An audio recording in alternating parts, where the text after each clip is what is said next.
tardes, queridos hermanos. Quiero compartir con ustedes esta meditación en este tiempo que estamos viviendo.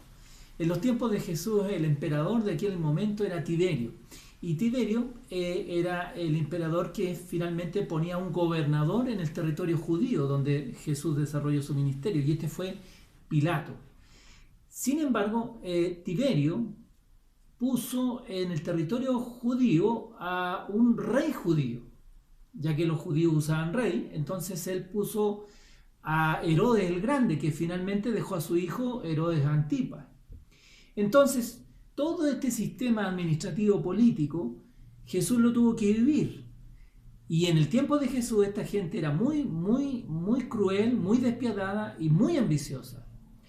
Jesús pudo haber usado palabras y métodos para cambiar el rumbo de los gobernantes romanos, pero el reino de Cristo era superior al imperio romano. No consistía para él en decretar leyes impuestas por un decreto imperial, porque el reino de Jesús es mayor que los decretos del hombre. El ambiente de la nación judía, por lo tanto, estaba difícil. Recuerden ustedes que los gobernantes eran los romanos y ellos usaban mucho del abuso sobre los romanos. Por eso que en el Sermón del Monte Jesús lo primero que dijo es: mira, si alguien te quita la capa, dale la otra. ¿Por qué? Para evitar problemas y que perdieran la vida por el abuso que tenían los romanos sobre ellos. Bueno, los romanos usaban para lograr más beneficio económico a los publicanos, que eran los mismos judíos que eran utilizados y se dejaban utilizar los judíos para cobrar impuestos. Después tenemos otro sector o segmento de los judíos, eran los saduceos, que eran gente acomodada, educada, inteligente, pero que muchas veces eran una minoría y que generalmente eran intocables. Ahí también tenemos otro grupo que conocemos, los fariseos, que eran gente más radical, que ellos, por ejemplo, no les gustaba que los judíos se mezclaran con los romanos. Después tenemos a los celotes, que realmente eran radicales. Ellos acusaban a los fariseos y a los saduceos de amistades por dinero con los romanos. Y generalmente ellos ajusticiaban a este tipo de judíos. Y para eso usaban dentro de el grupo de los celotes a los sicarios. Quizá eso le llama más a usted la atención. Ellos pensaban que a través de la vía violenta podían recuperar el territorio judío y finalmente expulsar a los romanos. Estos son los causantes finalmente de la destrucción de Jerusalén en el año 70. Pero también están los herodianos, seguidores del rey judío Herodes, en este caso el del Grande al hijo Antipas. Estos eran seguidores y creían que su rey era la dinastía de los Herodes. Recuerden que Herodes Antipas asesinó a Juan el Bautista y también a Jesús. El cambio, entonces, ¿cómo se podía lograr en la sociedad, tanto romano como judío y judío-romano, por así decirlo? El cambio para Jesús no estaba en las masas, sino estaba en los individuos. Y uno de ellos, de la parte judía, cuando vio a Jesús, que él purificó el templo, él comenzó a pensar y creyó que Jesús, como al ser joven y tenía un liderazgo, vio que él podía ser el libertador que los judíos necesitaban, el que iba a poner orden dentro del pueblo judío y que iba a lograr la liberación del pueblo romano. Pero aquí vemos lo siguiente: una persona adulta mayor que quiso sacar provecho de Jesús, y Jesús no se dejó utilizar por Nicodemo. Al contrario, puso a Nicodemo, un hombre adulto mayor, lo puso en jaque, porque Jesús le dijo que el cambio no era el que tenía que producirlo él, sino el propio Nicodemo, abriendo su corazón al Mesías. A todas estas personas, Cristo llegó finalmente con un mensaje al corazón de ellos.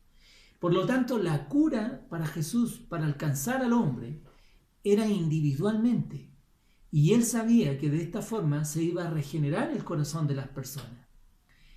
Las crisis en otros lugares y la iglesia en la cual vivimos, es cierto que hoy en día Santiago y nuestro país sufre por lo que está sucediendo hoy en día, pero debemos nosotros como cristianos salir adelante, como lo hicieron nuestros hermanos en la Segunda Guerra Mundial, donde sufrieron y por muchos años.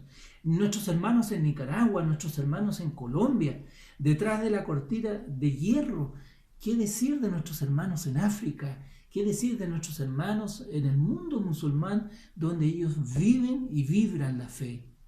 ¿Cuál es nuestra tarea? Daniel capítulo 1, verso 8. Y Daniel propuso en su corazón no contaminarse con la porción de la comida del rey, ni con el vino que él bebía. Aquí hay algo que es clave para nosotros: no contaminarnos. Él participó de dos grandes imperios, dos grandes gobiernos, pero siempre ayudó al pueblo de Dios a avanzar. No contaminarse, seguir conservando la fe en el Señor como la conservó Daniel, mantener la calma. El caos en la invasión babilónica fue tremendo, pero sin embargo no quebró la voluntad de Daniel de ser fiel a Dios. Puede que el caos esté reinando hoy en día en nuestro país, pero no deje usted que el caos afecte su vida espiritual.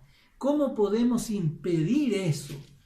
Bueno, Jesús nos dijo que nosotros debemos buscar el reino de Dios y su justicia, y todas las cosas serán añadidas. Mateo 6:33.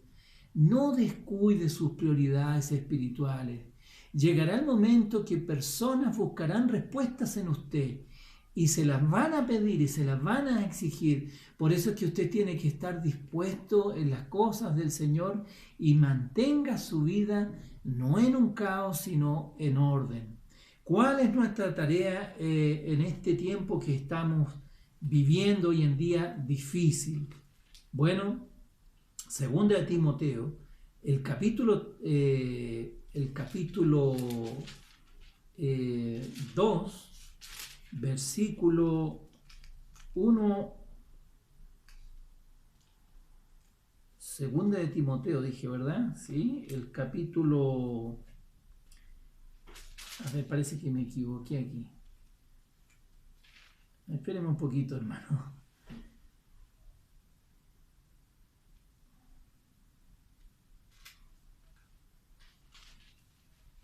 Aquí está. Segunda de Timoteo, Primera de Timoteo, aquí está, Primera de Timoteo, capítulo 2, versículo 1 al 3, dice así: exhorto ante todo a que se hagan rogativas, oraciones, peticiones, acciones de gracia y por todos los hombres, por los reyes y por todos los que están en eminencia, para que vivamos quieta y reposadamente en toda piedad y honestidad. Hoy no existe un emperador. En nuestra nación se habla de tres poderes: el ejecutivo, el legislativo y el judicial. El ejecutivo es el gobierno de turno, el legislativo es el Congreso y el judicial es la justicia. Pero estos tres poderes en nuestro país están en deuda con nuestra nación.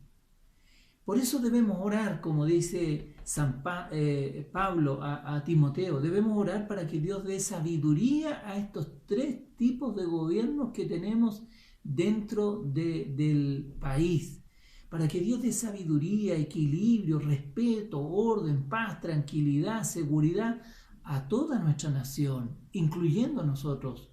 Por eso debemos orar para no confundirnos y enseñar que Dios nos da esperanza, que de un minuto a otro puede cambiar todo. Fíjense ustedes, el terremoto no dañó el orgullo de los santiaguinos, el metro.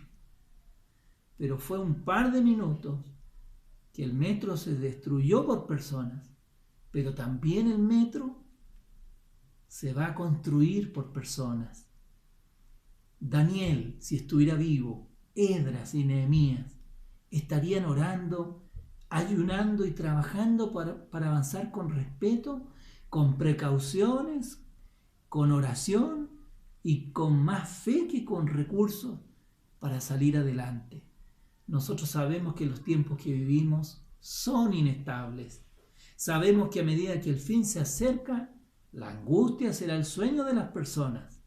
Nosotros sabemos que en este descontrol, sin embargo, Dios sigue el control de esta humanidad y de nuestra nación, y que Él no nos va a desamparar. Existen hoy personas que sufren, porque les está costando movilizarse, trabajar.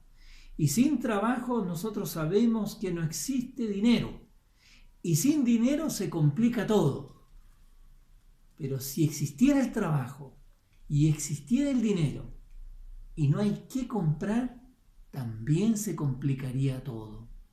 ¿Se imagina usted un Santiago sin agua? ¿Sabía usted que alrededor de Santiago, en los campos, no hay agua? Ahora imagine usted Santiago sin agua.